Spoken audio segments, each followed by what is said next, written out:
فرزند زہرا یہ حالات برے ہیں۔ کاشانۂ بصیرت ایک ایسا مکمل یوٹیوب چینل جس پر محروم بصارت کے لیے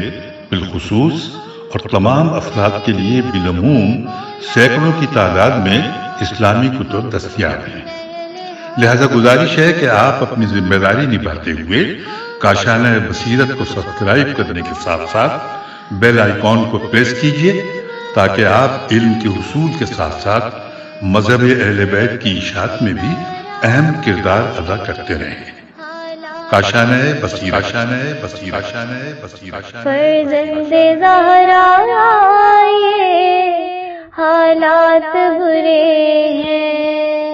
بسم اللہ الرحمن الرحیم۔ السلام علیکم سامعین، کاشانۂ بصیرت کا یوٹیوب چینل ہم مل کر پڑھ رہے ہیں کتاب آداب اہل منبر۔ یہ ہے ریڈنگ کا پارٹ نمبر 14 اور کتاب کے صفحہ نمبر 215 پر، جہاں پہ ہم نے لاسٹ نشست میں آپ سے خدا حافظ کیا تھا، وہیں سے آگے پڑھنے کا آغاز کریں گے۔ پیج 215۔ اس سے پہلے کہ ہم آغاز کریں میں آپ کو ساتھ ساتھ بتاتی چلوں کہ ہم نے کون سے ٹاپک کو پڑھنے کا آغاز کیا تھا۔ اس کا عنوان ہے دروغ مصلحت آمیز کا حکم۔ اور اب آئیے اس کی تمام تفصیلات، جہاں پہ ہم نے آپ سے لاسٹ نشست میں اجازت چاہی تھی ہم اسی سے آگے چلیں گے۔ یہاں پر لکھا ہے کہ اب جو یہ بلکہ اس صفحے پہ جہاں پہ ہم نے اجازت چاہی تھی اس کا لاسٹ پیراگراف دوبارہ پڑھ لیتے ہیں تو پھر وہ کنٹینیوشن میں آ جائے گا۔ لاسٹ پیراگراف یہ تھا کہ نیز انہوں نے کتاب غرر و درر میں اس مطلب کو واضح سے وضاحت سے بیان کیا ہے، اور آخر میں فرمایا ہے کہ چونٹی کی طرف بولنے کی نسبت دینا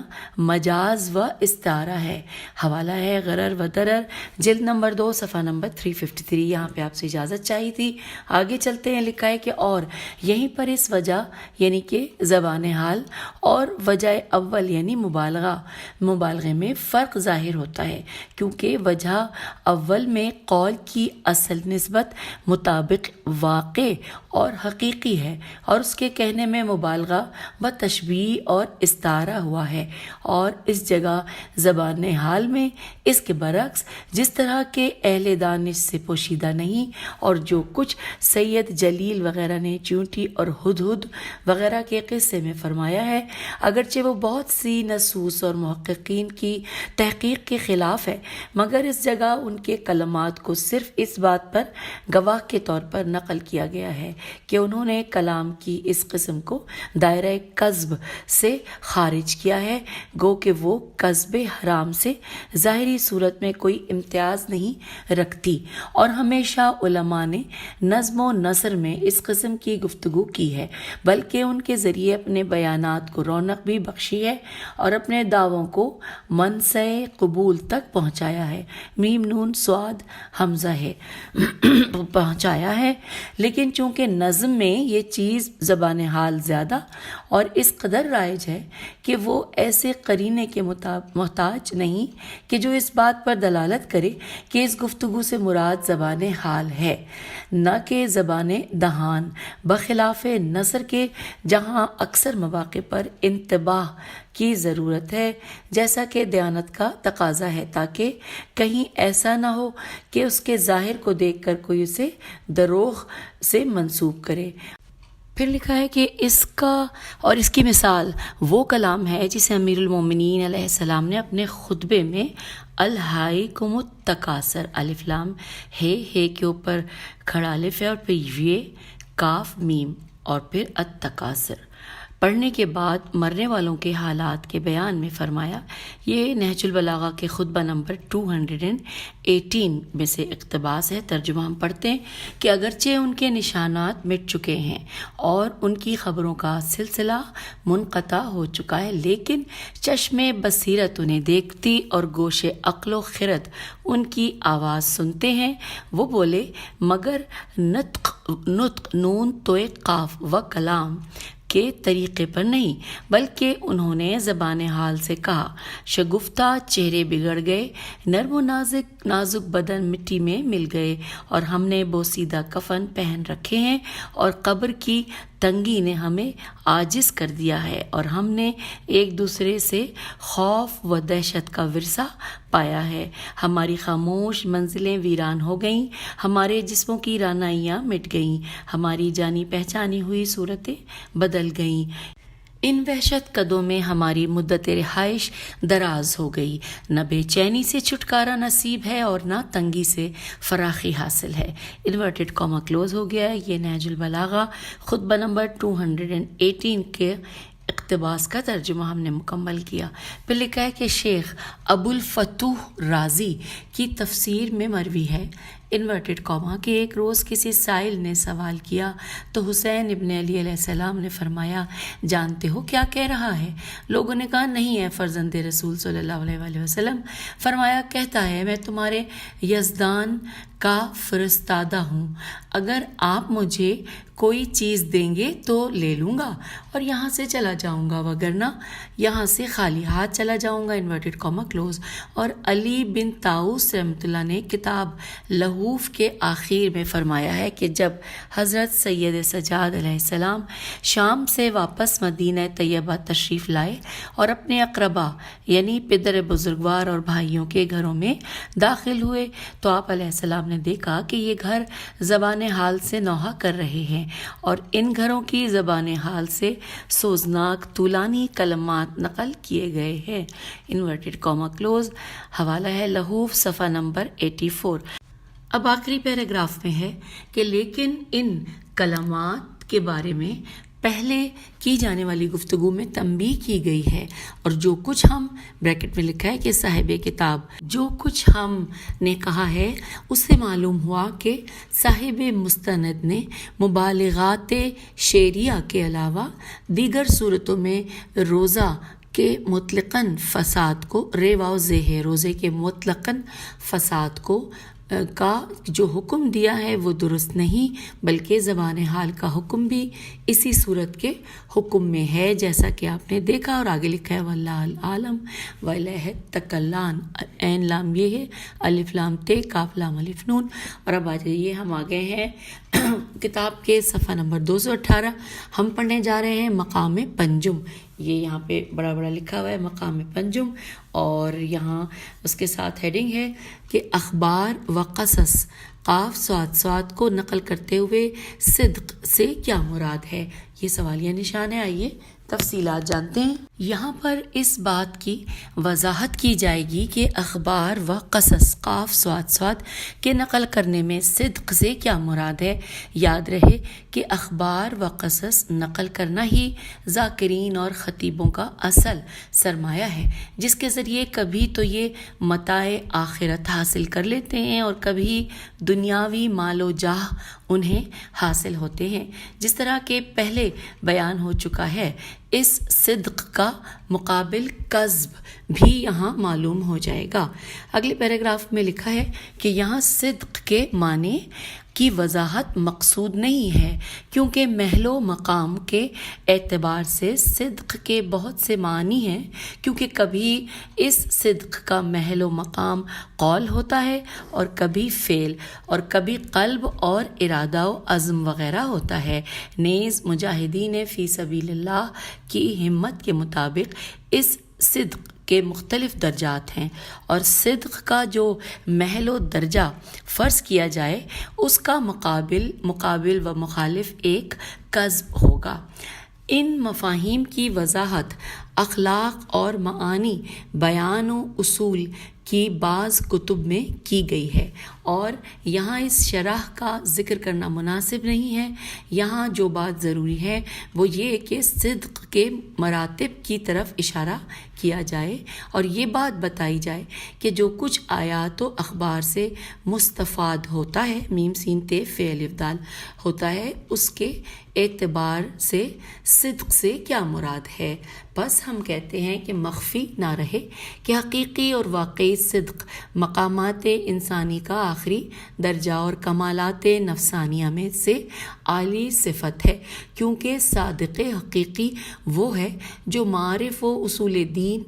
اب یہاں پہ ساتھ کوما کے بعد لکھا ہے قلبی صفات حسنہ نفسانی اخلاق مذمومہ اور اعضاء و جوارح سے صادر ہونے والے اعمال واجبات و محرمات وغیرہ میں سے جو کچھ کہے ان کی حقیقت اس کے دل میں ہو اور اس کی صادقانہ گفتار اس کے راز دل کا پتہ دے رہی ہو۔ ان لوگوں کی طرح نہ ہو کہ جن کے حق میں خدا تعالیٰ نے فرمایا ہے سورہ آل عمران کی آیت نمبر 167 میں انورٹڈ کاما، اور زبان سے وہ کہتے ہیں جو دل میں نہیں ہوتا، انورٹڈ کاما کلوز۔ سورہ آل عمران آیت نمبر 167 کا ترجمہ ہم نے پڑھا۔ آگے لکھا ہے کہ پس اگر وہ ان لوگوں کی طرح ہوا تو وہ ان منافقوں کے زمرے میں داخل ہو جائے گا جو اپنی زبان سے تو ہمارے پیغمبر صلی اللہ علیہ وآلہ وسلم کی رسالت کی گواہی دیتے ہیں اور کہتے ہیں کہ اشہد انک رسول اللہ، ہم گواہی دیتے ہیں کہ آپ اللہ کے رسول ہیں۔ سورہ منافقون آیت نمبر 1، یہ جو ہم نے ترجمہ پڑھا کہ ہم گواہی دیتے ہیں کہ آپ اللہ کے رسول ہیں۔ پھر لکھا ہے لیکن جو کچھ زبان سے کہتے ہیں اس کا اعتقاد اپنے دل میں نہیں رکھتے، خدا تعالیٰ ان کے بارے میں فرماتا ہے سورہ منافقون میں کی آیت نمبر 1 میں ترجمہ، اور اللہ گواہی دیتا ہے کہ یہ منافقین اپنے دعوے میں جھوٹے ہیں، انورٹڈ کاما کلوز، لہٰذا جو کچھ کہیں اس کے مطابق عمل کریں اور اپنے اعضاء و جوارح کے کردار کو اپنی زبان سے کہی ہوئی باتوں سے ہم آہنگ کریں اور اپنے افعال کو اپنے اقوال کے راست ہونے پر گواہ بنائیں۔ پیج 220 پر ہم آگے ہیں۔ ایسا نہ ہو کہ زبان سے کچھ کہیں اور اپنے اعمال و کردار سے اس کی تکذیب کریں، کیونکہ جو بات کہنے والے کے نزدیک سچی ہو وہ اس کے خلاف عمل نہیں کرتا، اور جب وہ خود ہی اپنی گفتار کے خلاف عمل کر رہا ہے تو معلوم ہوا کہ جو کچھ کہہ رہا ہے وہ اس کے نزدیک سچ نہیں ہے، اور اس مقام کے تمام و کمال میں سے وعدے کی وفا اور خالق یا مخلوق کی طرف سے قبول کی ہوئی ذمہ داری کی ادائیگی ہے۔ اور بعض محققین نے کہا ہے کہ آیہ مبارکہ جو کہ سورہ صف کی آیت نمبر 2 اور 3، آئیے ترجمہ پڑھتے ہیں کہ اے ایمان والوں، آخر وہ بات کیوں کہتے ہو جس پر عمل نہیں کرتے ہو؟ اللہ کے نزدیک یہ سخت ناراضگی کا سبب ہے کہ تم وہ کہو جس پر عمل نہیں کرتے ہو۔ سورہ صف آیت 2 اور 3 کا ترجمہ ہم نے پڑھا۔ پھر لکھا ہے کہ ان لوگوں کی حالت کے بیان میں ہے کہ جو وعدہ خلافی کرتے ہیں، اور یہ تمام تہدید، تے دال یہ دال، تہدید و وعید، واو عین یہ دال، تہدید و وعید اور سرزنش ان لوگوں کے لیے ہے جو وعدہ کرتے ہیں اور اس کی وفا نہیں کرتے۔ اور خداوند عالم نے ایک دوسرے مقام پر اسی جماعت، یعنی کہ جو وعدہ خلافی کرنے والوں، اسی جماعت کو کاذبین میں شمار کیا ہے۔ چنانچہ اللہ تعالیٰ فرماتا ہے سورہ توبہ کی آیت نمبر 75 سے لے کے 77 تک، آئیے اس کا ترجمہ ہم پڑھتے ہیں کہ انورٹڈ کاما کے ان میں وہ بھی ہیں جنہوں نے خدا سے عہد کیا کہ اگر وہ اپنے فضل و کرم سے عطا کر دے تو اس کی راہ میں صدقہ دیں گے اور نیک بندوں میں شامل ہو جائیں گے۔ اس کے بعد جب خدا نے اپنے فضل سے عطا کر دیا تو بخل سے کام لیا اور کنارہ کش ہو کر پلٹ گئے، تو ان کے بخل نے ان کے دلوں میں نفاق راسخ کر دیا اس دن تک کے لیے کہ جب یہ خدا سے ملاقات کریں گے، اس لیے کہ انہوں نے خدا سے کیے ہوئے وعدے کی مخالفت کی ہے اور جھوٹ بولا ہے۔ سورہ توبہ کی ہم نے آیت 75 سے 77 تک کا ترجمہ پڑھا۔ آگے چلتے ہیں، لکھا ہے کہ اور ہم نے ان لوگوں کے حالات کو کہ جن کے متعلق خدا تعالیٰ نے اس آیہ شریفہ میں ارشاد فرمایا ہے، کتاب کلمہ طیبہ، یہ کتاب کا نام ہے، اس کے 16ویں باب میں تفصیل کے ساتھ لکھا ہے، اور اس کتاب میں بہت سی مفید باتیں ہوئی ہیں۔ جو شخص اس کتاب کی طرف رجوع کرے گا ان سے بہرہ مند ہوگا۔ آگے چلتے ہیں، نیکسٹ پیراگراف میں ہے کہ پس ان 2 مرحلوں کے طے کرنے کے بعد جاننا چاہیے کہ جو کچھ آدمی کے دل میں سپرد اور اس کے قلب میں ودیعت ہے وہ اس سے صادر ہونے والی گفتار و عمل سے سازگار ہونا چاہیے، اور اس کا گفتار و عمل ہر لحاظ سے اس چیز کے مطابق ہونا چاہیے جو کچھ اس کے دل میں ہے۔ اور یہ بات باب معارف میم عین الف ریفے میں اس طرح ہے کہ آدمی جس چیز کے وجود اور صفات و افعال کا معتقد ہے اس کا اعتقاد اس طرح ہونا چاہیے جو اس موجود کے لائق و مناسب ہو، جیسے کہ ذات اقدس باری تعالیٰ، انبیاء علیہ السلام، اوصیاء کرام علیہ السلام اور فرشتے،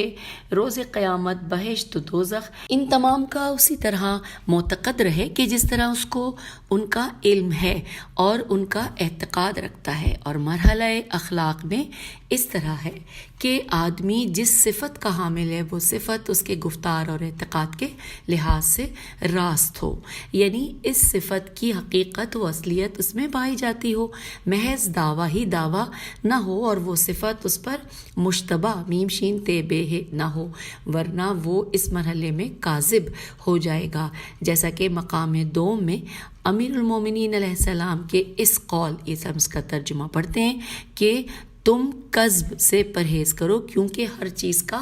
امیدوار اس کے اسباب کو طلب کرنے والا ہے اور کسی چیز سے ڈرنے والا اس کے اسباب سے بھاگنے والا ہے۔ یہاں پہ انورٹڈ کاما کلوز۔ تو اس کی شرح میں اسی مطلب مذکور سے متعلق کچھ بیان گزرا ہے۔ جناب امیر المومنین علیہ السلام کا یہ فقرہ شریفہ اگرچہ مقام خوف و رجا میں میزان صدق و کذب کے سمجھنے کے بیان میں ہے، لیکن اس میں تمام صفات حمیدہ جیسے کہ توکل، محبت اور تسلیم و رضا وغیرہ کے واسطے ایک دستور العمل ہے، اور یہ سب ایک لحاظ سے ایک دوسرے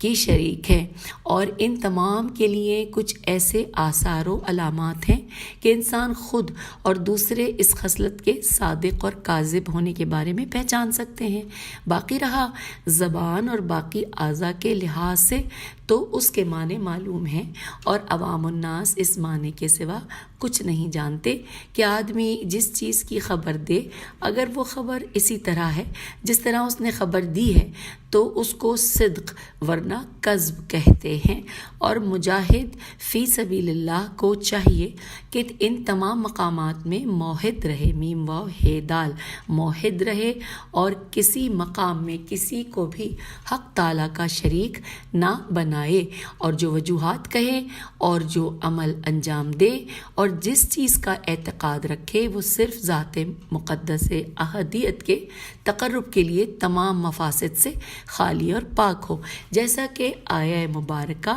سورہ انعام کی آیت نمبر 162 میں ہے۔ آئیے ترجمہ پڑھتے ہیں کہ جو ترجمہ یہاں لکھا نہیں ہے اس میں صرف یہ لکھا ہے کہ جو کہ شروع نماز میں پڑھی جاتی ہے، اور اس کا ترجمہ فصل اول میں گزرا ہے، اس میں اسی مقام کی طرف اشارہ ہے۔ نیکسٹ پیراگراف میں ہے کہ اس مرحلے میں صدق اپنی حقیقت اور راستی کے لحاظ سے دوسری صفات میں سے کسی صفت کے ساتھ مخلوط نہیں ہونا چاہیے، بلکہ اس میں محض ذات اقدس تعالی شانہ کی طاعت تو الف عین تے کا قصد ہو، اور آدمی یہ کر سکتا ہے کہ اس قسم کے صدق کو مرحلہ اخلاص میں رکھ کے اس کے شجرہ طیبہ کو دل میں لگائے اور اس درخت کی پرورش کرے اور اس سے گناگوں ثمرات حاصل کرے۔ صدق کامل کی یہ قسم صاحبان عصمت و طہارت صلوات اللہ علیہ السلام کے سوا کسی میں نہیں پائی جاتی۔ اسی واسطے خدا تعالیٰ نے اپنے کلام میں ان معصومین علیہ السلام کو صادقین کہا ہے، اور فرمایا ہے سورہ توبہ کی آیت نمبر 119 میں، اور حکم دیا ہے کہ ہر آدمی اقوال و افعال اور عقائد و اخلاق و اطوار میں سے اپنے تمام حالات میں اپنی ہمت و طاقت کے مطابق ان صادقین کے ساتھ ہو۔ اور جو فرمایا ہے سورہ توبہ کی آیت 119 میں، وہ ترجمہ اس کا نہیں لکھا لیکن عربی لکھی ہے بغیر زیر زبر پیش کے لکھا ہے، کونو مع الصادقین۔ تو آئیے آگے چلتے ہیں۔ پھر اس کے بعد لکھا ہے کہ پس امت مرحومہ میم رے ہے واو میم ہے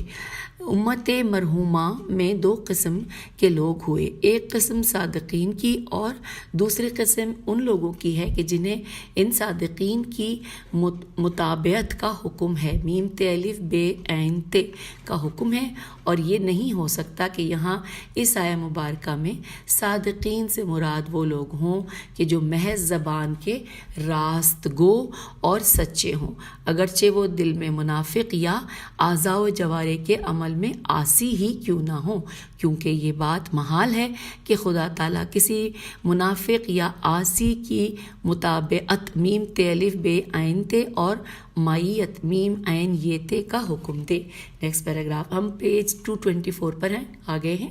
نیکسٹ پیراگراف میں ہے کہ پس اس جگہ صدق سے مراد یہ ہے کہ صدق ان تمام مقامات میں ہو کہ جن کی طرف پہلے اشارہ ہوا ہے، اور ظاہر ہے کہ اس مرتبہ تک سوائے اس آدمی کے کسی کی رسائی نہیں ہو سکتی، اس مرتبے تک سوائے اس آدمی کے کسی کی رسائی نہیں ہو سکتی کہ جس کو اللہ تعالیٰ برگزیدہ بنائے اور جس کی خود تربیت کرے، اور اللہ اس آدمی کو تکمیل اخلاق اور تزکیہ نفوس و تربیت عباد عین بے الف دال کے لیے تمام بندوں کی طرف بھیجے، اور بندوں کے پاس بھی ان صادقین کے ساتھ تمسک اور ان کی مصاحبت و معیت کے سوا کوئی چارہ نہ ہو۔ نیز یہ بھی نہیں ہو سکتا کہ حق تعالیٰ کسی ایسی جماعت کی متابعت اور اطاعت کا حکم دے جن کی معرفت کی راہ لوگوں پر مسدود میم سین دال واو دال مسدود یا مشکل ہو۔ اسی واسطے اللہ تعالیٰ نے ان صادقین کے لیے کچھ ایسے اوصاف ذکر فرمائے ہیں کہ انسان ان اوصاف کو جس شخص میں دیکھے اسے اپنا پیشوا اور رہنما بنا سکتا ہے۔ پس فرمایا، ہم اب ترجمہ پڑھیں گے، پس اور ہم کس کا ترجمہ پڑھیں گے؟ سورہ بقرہ کی آیت نمبر 177 کا لکھا ہے کہ نیکی یہ نہیں ہے کہ اپنا رخ مشرق اور مغرب کی طرف کر لو، بلکہ نیکی اس شخص کا حصہ ہے جو اللہ اور آخرت، فرشتوں اور کتاب پر ایمان لے آئے اور اس کی محبت میں قرابت داروں، یتیموں، مسکینوں، غربت زدہ،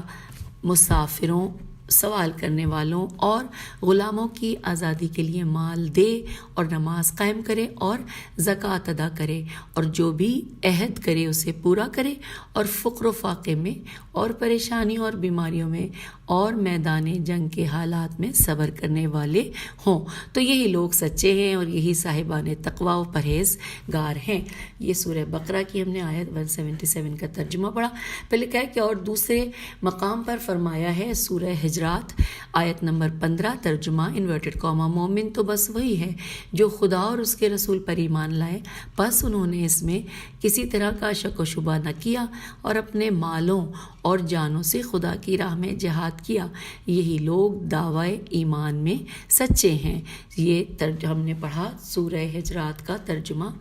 اور آیت نمبر 15 کا۔ غور و فکر کرنے والے افراد پر یہ بات پوشیدہ نہیں کہ یہ دو آیات ان تمام چیزوں کو لیے ہوئے ہیں جو مراتب صدق میں بیان کی گئی ہیں۔ پس وہ صادقین جن کی متابعت کا حکم امت کو دیا گیا ہے وہ ان تمام اوصاف و اعمال کے حامل ہوں، اور یہ بات اس منصف میم نون صاد فے منصف محقق شخص سے پوشیدہ نہیں جو کہ سابقین کے احوال پر مطلع ہے کہ سوائے حضرت امیر المومنین علیہ السلام اور آپ کے 11 فرزندوں صلوات اللہ علیہ وسلم کے کوئی اور ان تمام اوصاف کا حامل نہ دیکھا گیا ہے اور نہ ہی سنا گیا ہے، اور یہ بات کتب امامت میں وضاحت کے ساتھ تحریر کی گئی ہے، اور یہ اوراق اس کا محل ذکر نہیں ہے۔ دوبارہ سے اس لائن کو پڑھتے ہیں کہ اور یہ اوراق اس کا محل ذکر نہیں ہے، اور یہاں صرف مقامات صدق کی طرف اشارہ کرنا مقصود تھا، اور اس بات کا ذکر کرنا ضروری تھا کہ صدق کا یہ بلند درجہ ان بزرگواروں یعنی بریکٹ میں لکھا ہے کہ معصومین علیہ السلام کے ساتھ مختص ہے، اور باقی بندے تقسیم الہی کے مطابق ہر درجے میں کچھ تھوڑا سا حصہ رکھتے ہیں۔ اب لکھا ہے کہ اس صدق کا پس ترین درجہ صدق لسان ہے، اور عام لوگ تو اس کے علاوہ کوئی اور مرتبہ جانتے ہی نہیں، چہ جائے کہ اس صدق لسان کے علاوہ کسی اور مرتبے کو پانے یا اس کے حاصل کرنے کے درپے ہوں، اور لوگوں کا فہم و ہمت تو اس قدر قاصر ہیں کہ اس پست اور سہل و آسان مقام بریکٹ میں لکھا ہے کہ صدق لسان تک کو انہوں نے اتنی اہمیت نہیں دی ہوئی کہ اپنے مکالمات اور مخاطبات اور مباحثات و مکاتبات میں اس کا خیال رکھیں اور اس کے پابند رہیں، اور جس چیز کو دیکھیں یا سنیں اس کو نقل کرتے وقت کچھ تغیر کر کے اس میں کچھ کمی یا زیادتی نہ کریں، اور اپنے نام کو کاذبین کاف الف زال بے یہ نون کے زمرے میں داخل نہ کریں، اور اپنے آپ کو دروغ گو شخص کے ان عقوبات عین قاف واو بے الف تے عقوبات اور مفاسد میں جو پہلے گزر چکے ہیں مبتلا نہ کریں، بلکہ یہاں تو معاملہ الٹا ہے۔ اس دروغ کا قبیح ہونا تو آہستہ آہستہ لوگوں کے درمیان سے اس طرح ختم ہو گیا ہے کہ لوگ نقل اخبار میں دروغ کو کاف واو کو گناہان صغیرہ میں تو کجا بلکہ مکروہات میں بھی شمار نہیں کرتے۔ ہم آگے ہیں پیج 227 پہ لکھا ہے، آپ نہیں دیکھتے کہ اگر کوئی شخص لہسن کھائے ہوئے ہو اور اس کا کسی کے پاس سے گزر ہو تو اس کے منہ سے اٹھنے والی لہسن کی بو کی وجہ سے اسے برا بھلا کہہ کر شرمندہ کرتے ہیں، جبکہ یہی لوگ مجالس و محافل، مساجد و منابر اور مقدس مقامات پر ایک دوسرے سے ہزارہا جھوٹ کہتے ہیں، اور جیسا کہ ہم نے گزشتہ صفحات میں تحریر کیا، روایات کی روح سے ان سے اٹھنے والی بو عرش الہی تک جاتی ہے اور وہ فرشتوں کو خود سے آزردہ اور بیزار کرتے ہیں۔ اس کے باوجود اس عمل میں کوئی باک بے الف کاف محسوس نہیں کرتے، اور ان کے خیال میں بھی نہیں آتا کہ ایک فعل قبیح کے مرتکب ہو رہے ہیں۔ اس سلسلہ کلام کو ایک تتمہ ہے جو انشاءاللہ آگے آئے گا۔ اس مقام پنجم میں ہمارا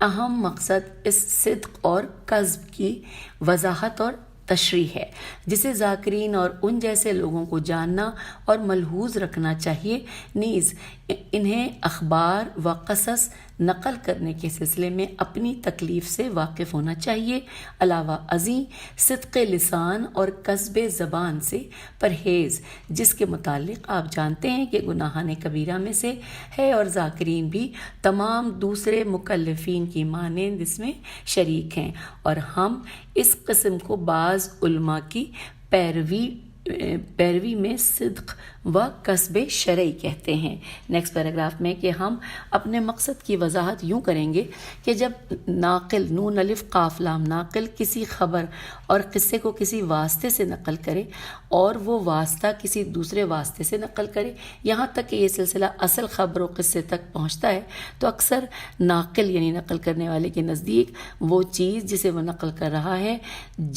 جیم زے میم چھوٹی ہے جزمی اور قطعی نہیں ہوتی، کیونکہ اس تک اس کے ذریعے خبر پہنچتی ہے جس سے اس نے سنا ہے، بلکہ وہ اس بات کے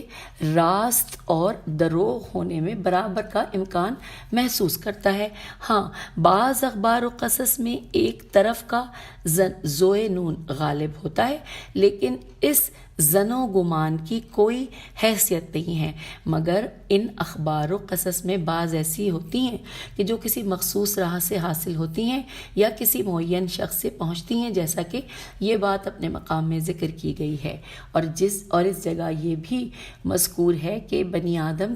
کی زندگی اور حیات بعد از موت کے اکثر امور ناقلین اور راویوں کی روایت کے ساتھ منسلک اور مربوط ہیں۔ اسی لیے شین ر عین شرع مطہر میں اس امر بریکٹ میں لکھا ہے نقل اخبار و قصص بریکٹ کلوز، اس کے لیے ایک میزان مقرر کی گئی ہے تاکہ شرع کے ماننے والے اس میزان کے مطابق عمل کریں اور مضبوطی کے ساتھ اس سے وابستہ رہیں اور قاعدہ و قانون الہی سے تجاوز نہ کریں۔ اگر کسی شخص نے اس قانون الہی سے تجاوز کیا تو شرع میں اس کو کاذب کہا جاتا ہے۔ پس یہاں کسب لغوی اور عرفی کے مقابل جس میں کلام صرف واقع کے مخالف ہوتا ہے، کذب سے مراد حق کی مخالفت اور خداوند عالم کی رضا اور شرع میں مقرر شدہ قانون کی مخالفت کرنا ہے۔ نیکسٹ پیراگراف میں لکھا ہے کہ کبھی ایسا بھی ہوتا ہے کہ کہنے والا جو کہہ رہا ہے وہ درست ہوتا ہے اور ناقل نے اسے بچشم خود دیکھا ہوتا ہے، لیکن اس واقعے کو نقل کرنے کے لیے شرع میں جو شرائط مقرر ہیں اگر وہ شرطیں نہ پائی جاتی ہوں تو ناقل کے لیے ضروری ہے کہ وہ اس واقعے کو نقل نہ کرے، کیونکہ اگر اس نے نقل کیا تو اسے بھی کاذب کہا جائے گا، باوجود یہ کہ وہ جو کچھ کہہ رہا ہے وہ سچ ہے۔ مثال کے طور پر اگر کسی شخص نے اپنی بیوی پر زنا کی نسبت دی، اگرچہ وہ شخص عادل، متقی، راست گو ہی کیوں نہ ہو، اس نے یہ چیز بچشم خود دیکھی بھی ہو، تب بھی اسے یہ بات اس وقت تک نقل نہیں کرنا چاہیے جب تک کہ اس کے پاس اس بات پر ایسے 4 گواہ نہ ہوں جنہوں نے اس چیز کو ایسے ہی دیکھا ہو جس طرح اس نے دیکھا ہے، اور اگر اس نے اس کے بغیر نقل کیا تو اس پر حد قذف قاف ذال فے جاری کی جائے گی اور وہ خداوند عالم کے نزدیک کاذبین میں سے ہوگا، کیونکہ خداوند عالم سورہ نور میں آیات افق الف فے کاف میں فرماتا ہے، ترجمہ پڑھتے ہیں کہ پھر ایسا کیوں نہ ہوا کہ یہ بریکٹ میں لکھا ہے یہ یعنی کہ وہ شوہر جو اپنی بیویوں پر زنا کا الزام لگاتے ہیں بریکٹ کلوز، تو پھر ایسا کیوں نہ ہوا کہ یہ شوہر 4 گواہ بھی لے آتے اور جب گواہ نہیں لے آئے تو یہ اللہ کے نزدیک بالکل جھوٹے ہیں، انورٹڈ کاما کلوز، سورہ نور آیت